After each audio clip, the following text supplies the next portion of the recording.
एक व्यापारी जंगल से भारी लादे हुए ऊंटों के कारवान को ले जा रहा था। जब उनमें से एक थकान से उबर गया,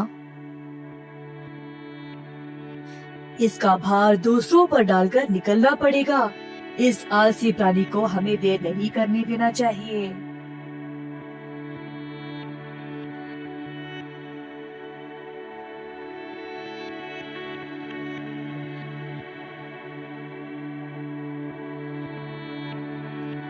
कुछ देर बाद जब ऊंट ने अपनी ताकत बरामद की, वे सब चले गए, मुझे इस जंगल में अकेला छोड़ दिया। सौभाग्य से इधर बहुत घास तो है, भूखा तो नहीं रहूंगा। कई दिन गुजर गए और ऊंट जैसे तैसे करके उस जंगल में जीवित रहा। एक दिन एक शेर, एक तेंदुआ, जंबुक और कौवे के साथ उधर आया। है? क्या अजीब प्राणी है ये? मेरे राजा, वो एक ऊंट है। अक्सर ये जंगलों में पाए नहीं जाते। अच्छा, चलो पता लगाते हैं फिर ये इधर क्या कर रहा है।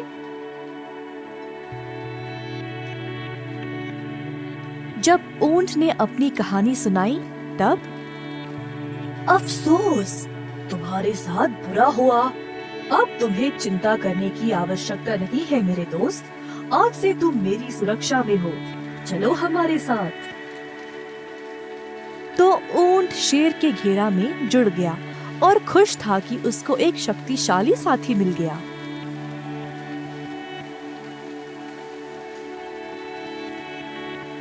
एक दिन शेर एक हाथी के साथ लड़ाई में घायल हो गया।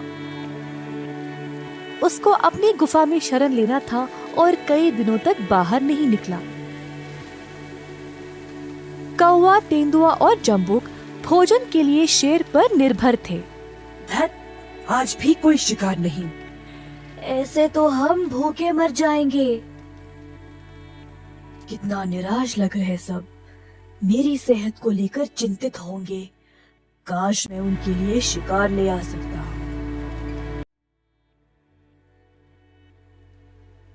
मेरे साथियों, मुझे क्षमा कर दो। मैं तुम सबके लिए शिकार नहीं कर पा रहा। इस समय मैं कमजोर हूँ।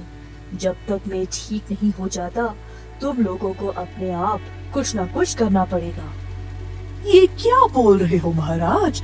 आपके भूखे होते हुए हम भोजन का सोच भी कैसे सकते हैं? शेर जंबुक के जवाब से प्रसन्न था। तुम एक वफादार सेवक हो। जाओ और किसी जानवर को इस रास्ते भेजो ताकि मैं उसको मार सकूं।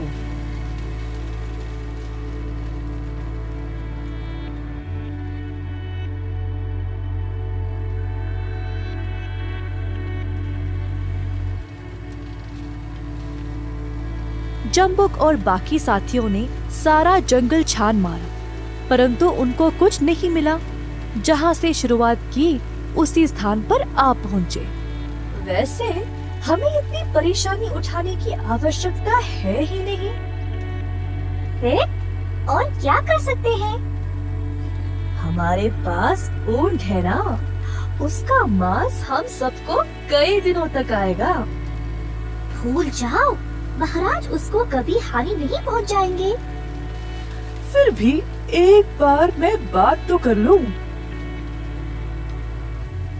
जंबुक शेर से बात करने के लिए उनकी गुफा में गया। शेर जी, हम आपके लिए कोई जानवर नहीं ला पाए, परंतु भूखा रहने की जरूरत नहीं है। मैं सोच रहा था आप ऊंट को ही खा सकते हो। क्या कहा तुमने? मेरी रक्षा में जो है मैं उसी को हानि पहुंचाऊं? दफा हो जाओ यहाँ से।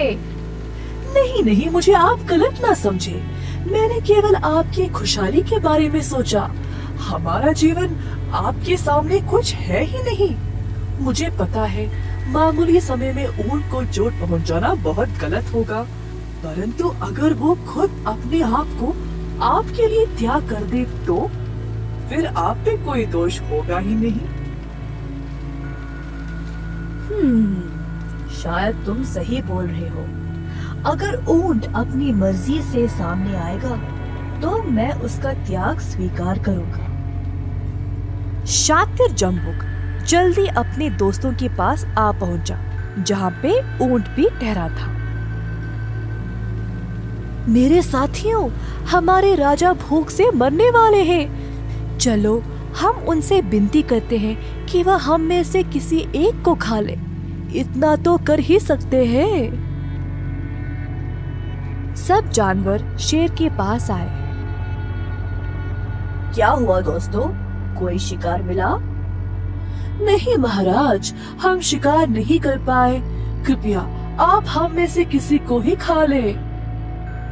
मुझे खा ले महाराज, और अपना जीवन एक दिन के लिए बढ़ा ले। नहीं नहीं कौवे, तुम बहुत ही छोटे हो। तुम्हारा मांस शेर जी की भूख भी नहीं मिटा सकता। मुझे खा लो महाराज। हाँ, तुम खुद इतने बड़े नहीं हो जम्बुक।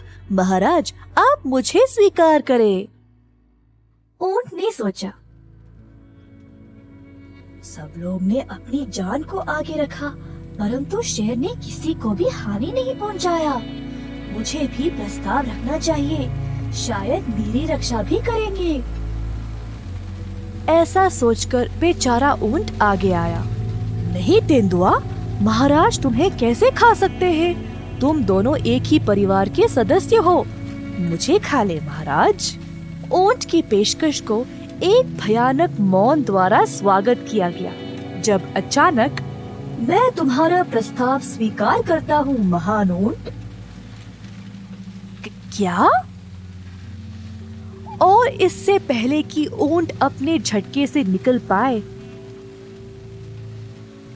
तीनों जानवरों ने उस पर हमला किया और उसे मार दिया। धोखेबाजों ने ऊंट के भरोसा का फायदा उठाया। इस कहानी से हम ये सीखते हैं